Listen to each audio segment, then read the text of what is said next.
Hello, friends. How's it going? Welcome to the October Sleep When I'm Dead book club discussion. I was just saying, backstage, I was like, it's been a while since I've done this. I have to retrain myself. And I realized I didn't host a book club discussion in September. So I'm really out of practice.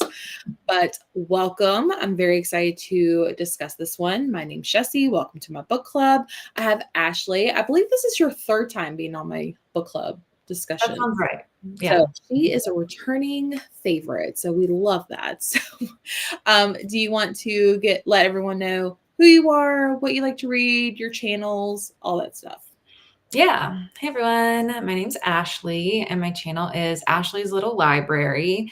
I typically have mostly read mystery thrillers and horror books as my main genres. But this year, I've read a little bit more of other stuff and a little bit less of those things, especially horror. I've just been in a little bit of a lighter mood this year. So, some more romance, a little bit of fantasy, some literary fiction. So, I'll read just about anything. And yeah, that is me.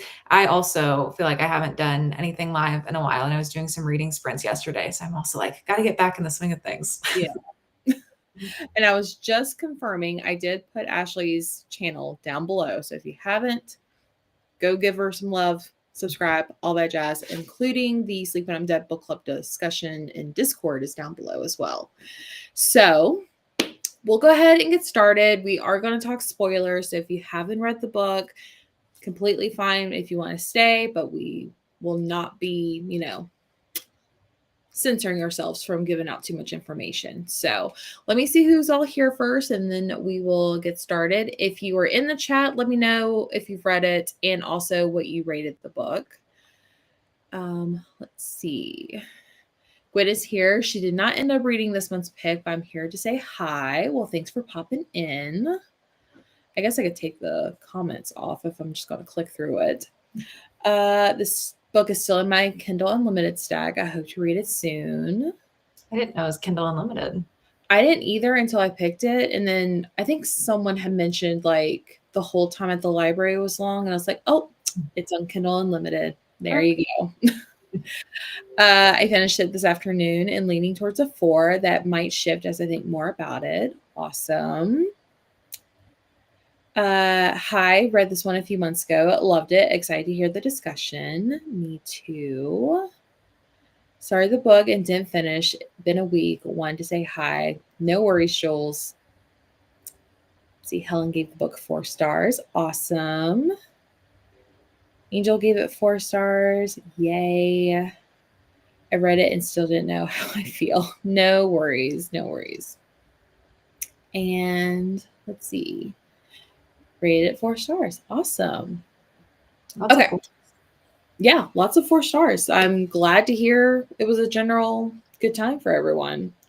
Do you want to explain what We Live Here Now is about in your own words? Sure. I will have to remember what these characters' names are. Emily and Freddie. So This follows a couple named Emily and Freddie. And Emily recently had this accident where she fell off a cliff and had a lot of health problems after that. And so Freddie decides to move them away to this secluded house out of London into a country house to try to help with her recovery, live a more chill life. And it's this very gothic, spooky manor. And Emily is her name, right? Yeah, Emily. It was like a week since I read this book, so the names just go right out of my head. Emily feels like there's weird things happening in the house and that it might be haunted and maybe someone's been murdered there. And so she wants to figure out what's going on. And Freddie's like, no, everything's fine. And secrets unravel from there about the house and about their own marriage. That was perfect. Love to hear it. Have you read anything by Sarah Pinborough before? I have. I've read, I don't know how many books she has, but I've read Behind Her Eyes and Insomnia. Okay. I feel like she might have more than just those, but I really liked both of those. I think I gave Behind Her Eyes a 5 and Insomnia maybe a 4. Okay. What about you? I have also read Insomnia and Behind Her Eyes. I gave Behind Her Eyes 2 stars, but like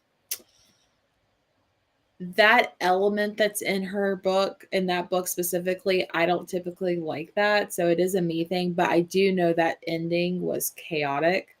And then I gave Insomnia 4 stars. I really, really enjoyed that one. And then I read this one, and we'll discuss our rating towards the end. But if everyone else has read anything by her, let us know what else you. I know there's one I think she wrote about like voodoo magic or something. I could be wrong. Gosh, okay, I have to look it up now because I remember. I'm not remembering. Sarah Pinborough. Of course, it might help if I spelt Sarah right. Let's see. She wrote Behind Her Eyes, Insomnia, We Live Here Now, Cross My Heart. I have read that one. But I gave it 3 stars, but I don't remember anything about it. That's funny. Dead to Her, I think, has like Louisiana type of stuff. I have not read that though. So, and now it's time for my favorite question to ask. If you had to describe this book only using 3 words, what words would you use?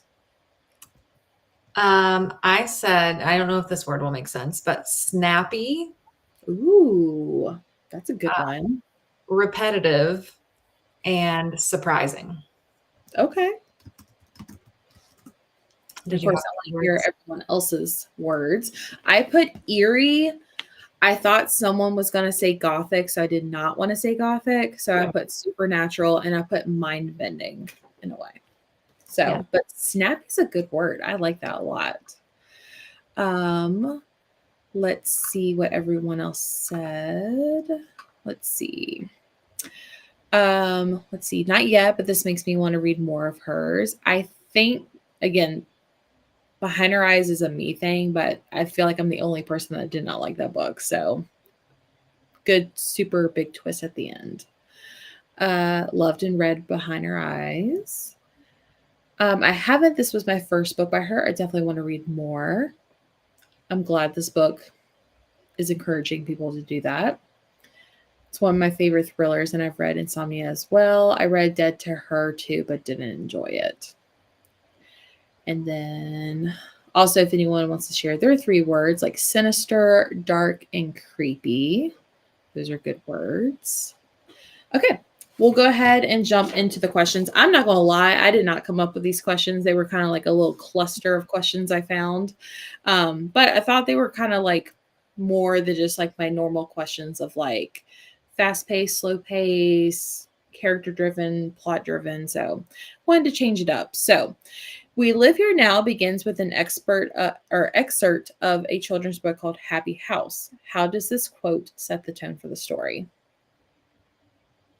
I am so guilty of just breezing by these. I kind of look at them, the little, blurbs that happen. And sometimes if it's something I recognize, like a song or an author, then it kind of resonates with me and I'm thinking about it the whole time. I totally forgot that even existed in the front of the book until I saw that question. I was like, let me go back and look at that and see like how it compares, or how it like resonates with the story after having finished the story. I also looked into like, what is this thing, Happy House? I don't know if you've heard of that. Heard of it? No. I guess it's like a children's book that is designed to help like learn English in some capacity or something. But it's just a really little tiny poem for anyone who doesn't have the book in front of them. And it's very repetitive, which is one of the words that I used for this book in itself too. Just like, it's a house, it's a happy house, it's a happy house. Can you see? And that kind of reminded me of the Raven by Poe, which is also a big part of this story, to this like repetitive little statements and like the eeriness that sets up. And obviously with the Gothic, it's going to be a lot about the house and it's going to be spooky. So this is like, it's a happy house. Everything's going to be good and fine. And then you start and you're like, I don't think this is going to be a happy house. Yeah. So it's kind of like an oxymoron, or I guess like it's a happy house, but it's really not a happy house. There ain't nothing happy here. So, Yeah. so I also breezed through that. I can't even find my copy. I've had it somewhere, but I had to find my Kindle and go to the Kindle Unlimited and get it just so I can reread it. But yeah, I think what you're saying is also true. Let's see. Honestly, waiting for you guys to go through it remind me of the plot. We'll get you there. Liar's death and rebirth. I also love that word. Perfect. Spooky, dark, and creepy. Hello, I read the book, still at work, but trying to tune in. Well, thanks for tuning in, Yvette. I love that. Okay. Why do you think the story begins from the perspective of a raven? What is the significance of ravens in the book? So when I read books for book club, I try to keep notes of like, here's what actually happens in the plot, and here's what I'm thinking while I'm reading the book, so I can go back and reference those two separate things. After I read the first prologue, that's the perspective of the raven, I wrote, why is this from the perspective of a raven? Do people turn into birds in the story? So I was like, okay, that's going to be the twist, is that people turn into birds in this house, and then the birds get trapped.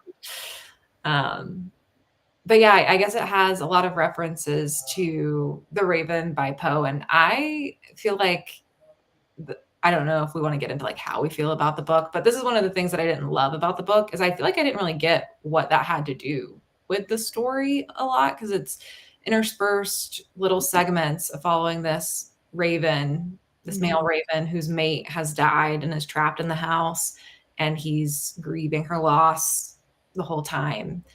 And I didn't feel like their story necessarily paralleled the main couple. Like, it did in some ways, but not totally. So I don't know. Did you feel like it added to the story? So I did look up like symbolism of ravens, and the two that stuck out to me was grief, but also division, because like supposedly like it's the division between like living and the dead. So that was the only thing. And I put that, it just kind of like set the tone for it to be like, it's going to be a dark type of book. Like, I feel like anytime I see like a raven, I'm like, ooh, some spooky's happening.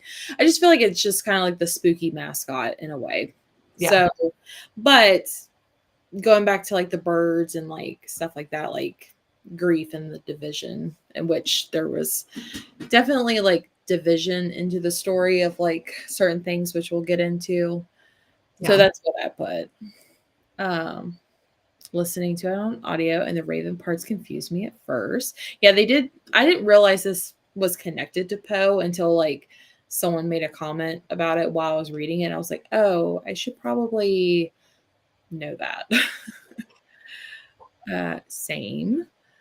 Well, ravens mate for life, and I feel like this couple was stuck together. That's also probably true. I did not know they mate for life, though. Interesting.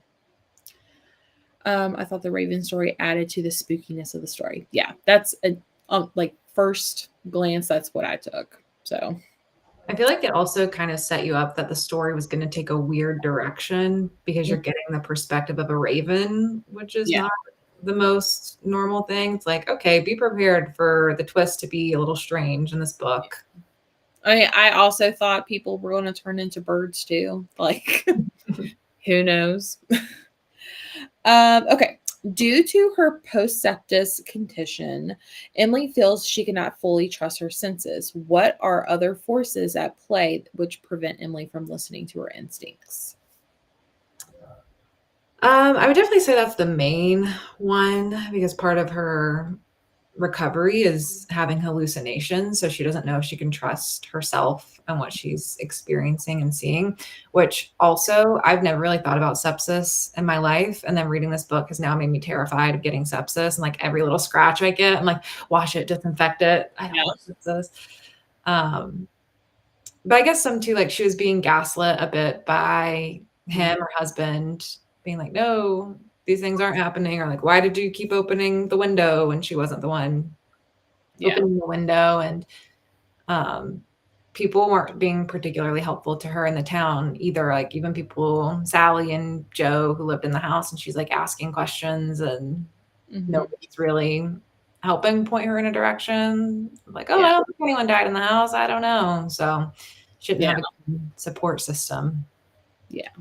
I agree. I put like the psychological trauma, the medical trauma, and I also put that Freddie's psychological control, like to kind Yeah. of like play into everything, and then also like her guilt of everything, like because both Freddie and Emily have like secrets that they're keeping from each other, which I'm just like, you guys are terrible together. Like, why are you married? No, I know. But yeah, so definitely Freddie, her medical and psychological trauma. So bless you. Let's see.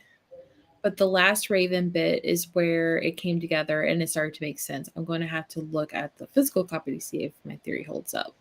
Let us know. How does living in Larkin Lodge affect Emily and Freddie's relationship? And do you feel that their relationship also had an impact on the house?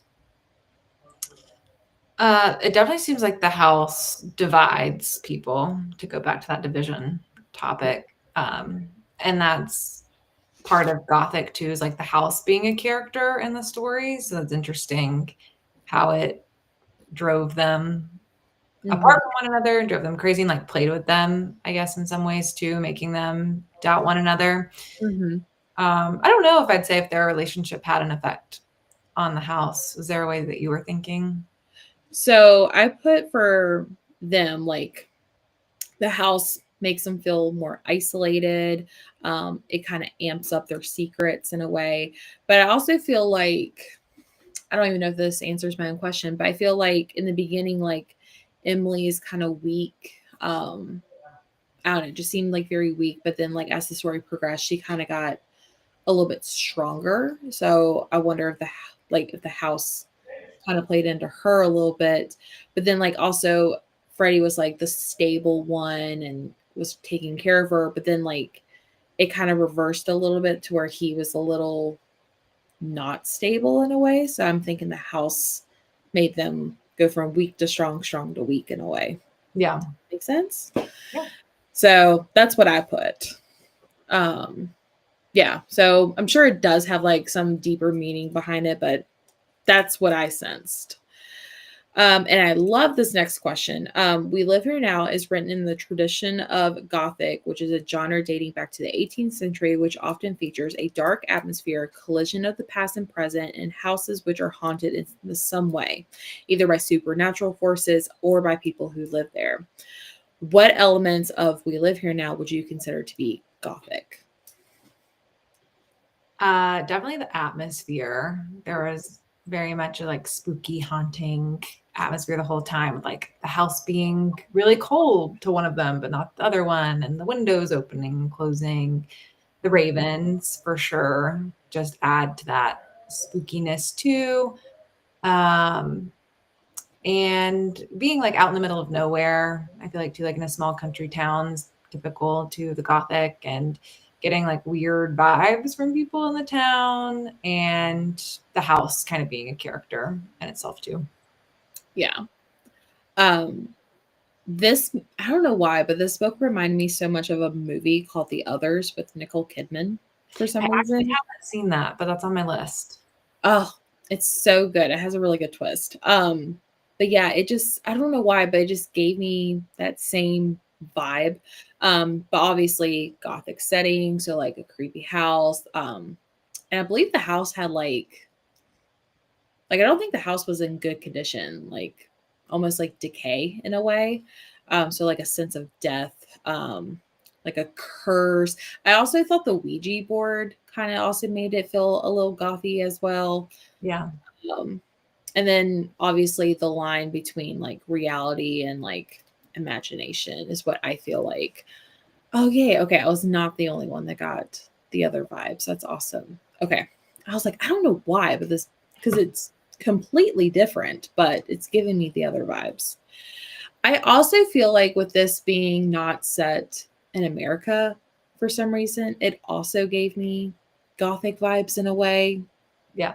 So that's what I put. Um, Do you believe that Freddie's guilt over what happened to do you believe that Eddie's guilt or Eddie feels guilt over what happened to Emily? How does he respond to his feelings about her condition? I don't know how Freddie fully feels. Like, I think he feels guilt about the fact that he should feel guilt more Yeah. so than he just feels the guilt himself. And I question why he moved them to the house in the first place, because in the beginning of the book, you're like going back in these alternating short chapters and they both have these secrets between each other and you don't know what they are. And Yeah. he's referencing these secrets he has. And then he talks about, like, as soon as she recovered and I realized she wasn't going to die, I made a plan to move her out to this house. And it's like, okay, well, why? Yeah.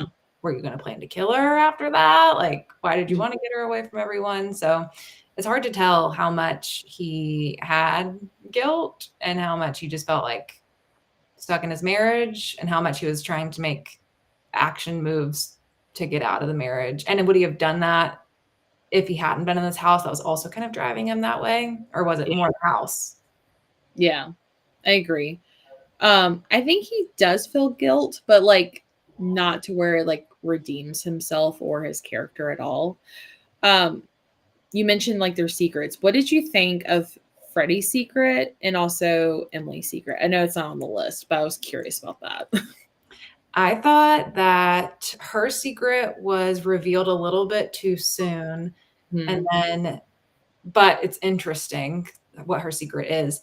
I thought his secret was really lame because it dragged out so long to get to his secret. And then it's just that he's in gambling debt. And I was like, Yeah. okay. I mean, yeah, that sucks. And like, that can put pressure on a marriage for sure. But the stakes could have been higher. I'm like, we're in a spooky story. And I Yeah.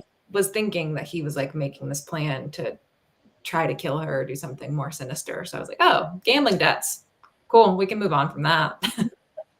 Yeah, I agree. I do remember like when they talked about like her infidelity and like the loss of a baby, but also keeping that from him. And remind me, did he know she was pregnant at some point and thought it was his? He suspected Okay. that she was pregnant before the accident, I think, because there was something about something they were doing and she wasn't drinking. Oh, because they were on that trip with all of their friends and he was thinking like, oh, she's not drinking, maybe she's pregnant. And then he definitely knew she was pregnant afterwards in the hospital, and assumed it was his. Yeah.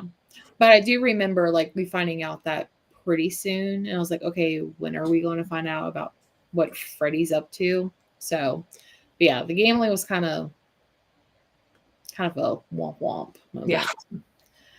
Yeah. He kind of feels guilty about how he was feeling about how he felt about her. He was having negative feelings about her and maybe wanting out.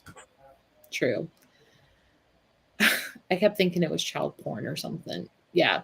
I felt like it, well, I felt like, I mean, maybe it was, but like I felt like people were coming after him for something, or like maybe he had like a second life or something. But like I don't know. I wasn't thinking gambling at all for some reason.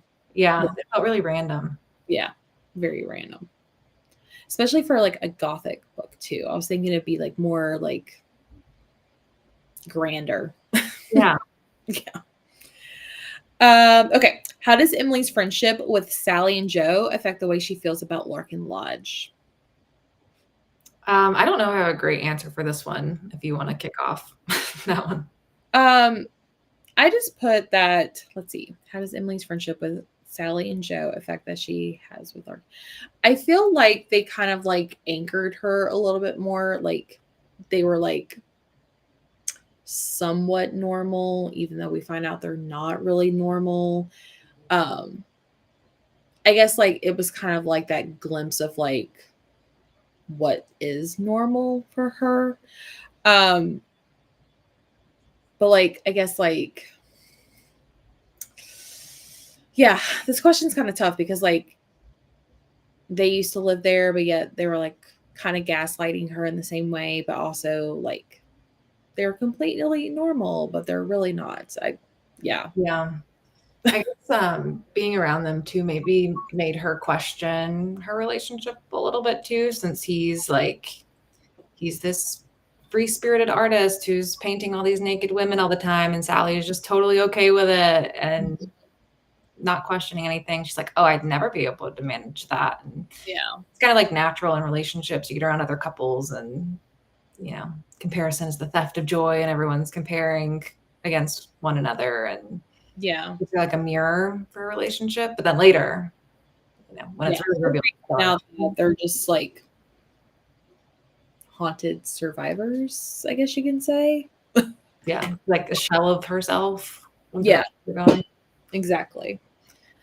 I think it was the betrayal of him getting deep debt with gambling after that got out of his previous debt. Oh, okay. He also got got into debt to dangerous people. Yeah. Oops, I skipped too many. Also, he used a card in her name. Oh, I forgot about that part. But I think it was the overall weakness she came to see in him. Okay. Emily kind of seemed to gravitate more towards the minister guy until she found out Freddie was sowing doubts with him. Sally was giving more Stepford wives. Yeah. I kind of got like that, like, I'm perfect, but nothing's ever perfect in these type of books. Yeah. Sally is not completely herself. Yeah. Yeah. Really, Emily should have questioned it a lot more. Been like, okay, I'm having weird experiences in this house. They had weird experiences, or they lived in this house too, and now she's acting really weird. Like maybe something happened to get from point A to B to C. Yeah. But again, it could just be like, her not trusting herself, and she's like, oh, it can't be that. It can't be that. Yeah. Are the ghosts in this story malevolent spirits? Which I had to look that up, which is like just evil spirits. What are they, and where are they trying to communicate to Emily? So the ghosts are basically if someone dies in the house, they can then go to the third floor and then be brought back to life. And the bad, dark parts of them stay in the house. And then the best new version of themselves is what's born. So that's why Sally's like so happy and doesn't care what her husband is doing. So the ghost of Sally is the main one trapped in the house. And then also the ghost of the Raven, the female one, is in the house at the time too, because other ghosts had been there. And then if you like take their items and burn them, then the spirits can be released. So mainly Sally's been trying to get Emily's attention to try to get her to release her spirit from the house. So I wouldn't say she's like an evil spirit, but it's definitely the darkest parts of her that are left around in some piece of it, but mostly just angry at being trapped and just trying to get as much attention. Yeah. I put like not evil, just the tragic dark side of these souls, spirits, I guess you can say, which I found the whole division part to be so interesting, how you can die, but yet the best part of you can walk out free. The worst part is trapped in a way. Yeah, it's like the house feeds on the darkness. Yeah, it does. And which I actually have kind of a book to recommend later that kind of has that same type of vibe in a way. But I think, like you said, like she's just trying to show her, like, hey, I'm here. I want out. I don't think she's trying to cause like any harm specifically to Emily. It was funny when the books fell off the bookshelves and the first words was like, "You will die here." Which is just kind of a classic warning. It reminds me so much of like a scary movie type of thing. People keep talking to me. Boo. Sorry. Do you think Sally's ghost meant well toward Emily, or was it only selfish? Yeah, probably just the selfish part. That's what I was thinking. I think they just wanted to get out regardless, but Yeah. probably Emily's state was like their best chance of being freed versus Freddie's. Yeah. So I felt like Sally's trapped spirit recognized the danger, and Emily was in and was not against Emily. True. True. Okay. So explain the big twist. And did you see it coming? I think we've already talked about the twist, but like what other did you recognize any clues like throughout the story that could have led up to it?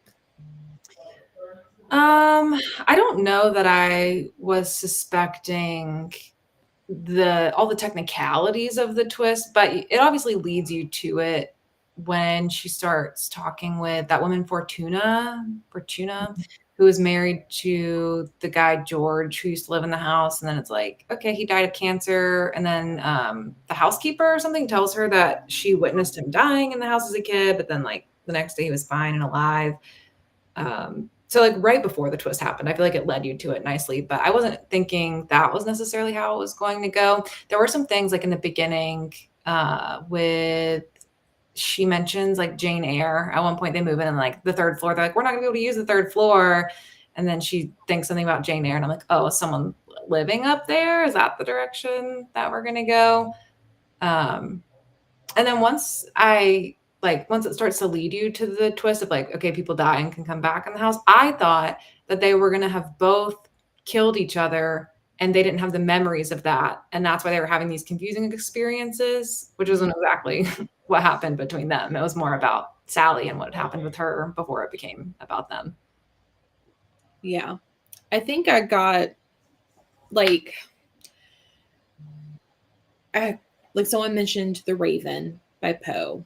And then I saw the Jane Eyre thing. And then I think there was also like a reference or something leading to like Wuthering Heights. I've never read Jane Eyre or Wuthering Heights. So, but, you haven't? I haven't either. I just know the Jane Eyre reference of like keeping the woman, the other wife in the attic. Yeah. And I think if I would have read those, maybe I would have seen more clues. I also try not to go, especially haunted house stories. I try not to like solve it. Yeah. There are a few things like I can't think of any off the top of my head, but like I probably would have been like, oh, do people turn into birds? Is that why we're in the perspective of the raven? Something kind of like off the wall like that. Okay. And then lastly, everyone in the comment section, make sure you put this if you haven't already, but what did you rate the book and what are your final thoughts? I was really enjoying the book for the first half. I think it just took too long to get to the reveal for me, that a lot of it did start to feel repetitive, and it's in first person in these alternating chapters, and so much of it they're just thinking the same thing over and over again about at least it felt like that to me, of like, what's going on? Am I going crazy? What's going on in the house? And then him and his secrets and everything he's got thinking in his mind. So for me, it started strong and then it kind of steadily declined its way to a 2-star by the end for me. I gotcha. Let's see. I thought maybe it was some sort of lobotomy spell. There was a telltale heart reference. Oh, I also did pick up on that because that's actually one of my favorites by Poe. I ended up giving this one a 3-star. For some reason, and I think it's just me, like I just have not been in a reading mood lately, but it has changed since I've read this book. So I did read this book quite early in the month. But I was in the mood for like a haunted house story, and I don't know, I think this one just compared to like others just didn't like live up to that. And like you said, the repetitiveness, which I do like altering points of view. Yeah. But like you said, it was kind of the repetitiveness and like not really going anywhere. However, I do like the twist. I do think it like made up for it. So I gave it a 3-star. So, and I feel like it's something I could recommend for very specific things. So, Yeah. I feel like if people liked the other Sarah Pinborough books that I read, Behind Her Eyes and Insomnia, you'll probably like this one too, yeah. even though I like this one less than those. They're all kind of in the same vein. Yeah, agreed. And this one is just, I don't think the other two, or I guess 3, because I didn't realize I read that other book. This is more of a gothic-y type of vibe than the other two. So it is different, but like from what I remember from the other two, I would say if you liked this one, you're probably going to like her other stuff too. I'm sticking with my 4-star. Good speaky read, but there was pacing issues. I can feel that. 4 stars. I really enjoyed this book. It was a little repetitive, but we as humans can, I can't even say that word, like that on ideas of our heads. Why can I not read today? I'm so struggling today. Thank you. It was a fun read, different twist. Yes. And I think this was different for my book club too, because I don't think we've done a haunted house. And I mean, what better month to do it in? Do you have any recommendations? If they like this, they'll like this, movies or books? I did think it's been a while since I read from Sarah Pinborough. So I don't remember totally if like on the writing style level, if this felt similar to other stuff. But as I was reading it, I was like, you could package this to me and put Alice Feeney's name on the front of it, and I would believe you that Alice Feeney wrote this. So I think if you like Alice Feeney, any of her stuff, maybe like Rock, Paper, Scissors would be a good one. That's like, on my list. Yeah, the marriage and like being away in an isolated place. And I think that one does alternating POVs. And it does. Yeah. I like that one a lot better. Yeah. That's actually my favorite Alice Feeney book. Me too. Yeah, that was on my list of recommendations. I also have, this is my favorite haunted house story. Yeah, that's a good one. So Home Before Dark, but I feel like I talk about that one quite a bit. I also have Staircase in the Woods by Chuck Wendick. And then also his other book, The Book of Accidents, which that one reads a little more Stephen King. This one, if you like, how do I put this? If you like the twist of what the house does, you might like this. However, it's kind of like tripping on acid in a way. That sounds great. I mean, I can't speak on experience that I've done that, but like it has a good beginning and then it like shifts and then like the staircase is like, if you liked the factor that of what the house does, you may like this one too. I also have Rock, Paper, Scissors. I feel like there's one more with a house. I was also kind of thinking of like Sammy the Downing, maybe, or Sally Hepworth, who I always really like her stuff. The Soulmate is another one that's like domestic marriage, living out on a cliff. Yeah. Did he do something bad? Did he not do something bad? Yeah. Also, if you here's 2 more. If you like creepy houses, We Used to Live Here. That one's so good. One.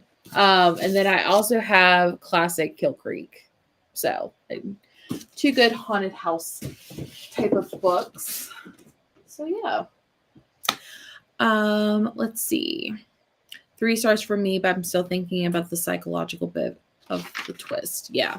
Definitely has a lot to like unpack. Like this is one I had to like sit with for a little bit and be like, okay, how do I feel about this? So yeah, me too.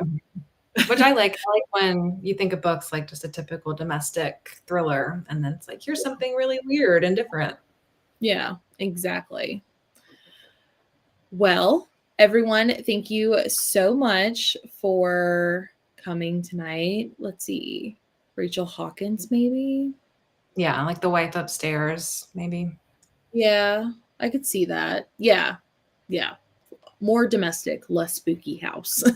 Yeah. But everyone, thanks for coming to the book discussion tonight. We have next month's discussion. Don't look at my November TBR. My video is not ready. But we have The Intruder by Frida McFadden. Have you read this yet? I think you have. No? No. Are you going to? I'm assuming it's going to end up in the Goodreads Choice Awards category, and then I will read it. Okay. I mean, you're probably right. I feel like she's going to have like all 4 of her books in there. So, yeah. But yeah, this is the next one by Frida McFadden. It just came out on the 7th, and it's going to be me and Wendy from Wendy's Inspired Reads. So yeah, I'm going into this one completely blind. I've heard really good things. I like Frida McFadden. I love when Ashley reads Frida McFadden because I'm like, ooh, what is she going to think? So you never know which way it's going to go with me. Yeah, because I'm like, because I think I watched a video and you're like, I'm just not going to read it anymore. And then you like read one more. And then she gets me again. I mean, I don't know what kind of crack cocaine she puts in her books, but like I have to read the next one. So something. And then I ended up getting like 4 more on my recent trip. So I have quite a bit of Frida books to read. So, but thanks for co-hosting with me this month. That's always a blast. Yay. Everyone, make sure you go give Ashley some love. Go subscribe, follow her on all of her socials. Check out the Discord, links down below. I also have it on Fable. I will admit I'm not as active over there because I don't know what I'm doing over there, but I'm trying to be hip and, you know, relevant with the times. So make sure you go check it out there. And yeah, we'll see you guys all in the next book club